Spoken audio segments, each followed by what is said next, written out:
mga mami, ayan, naisipin ko sobrang taba ko na pala. So, naisipan ko mag-diet.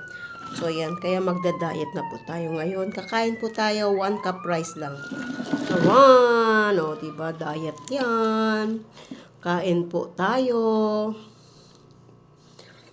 Ganito ang nag-diet. 1 cup rice. Sarap. Diba? 1 cup rice. Andiyan na yung ulam ko. Kain po tayo. Kain. Kakain na ako at kami may mapapahataw ako sa trabaho. Maya lang. Kasi may bisita kami. Darating na naman yung mga taga-damam. Talaga rin naman. Darating na naman yung magugulo ang bulbul. Kaya kumain na tayo, ay.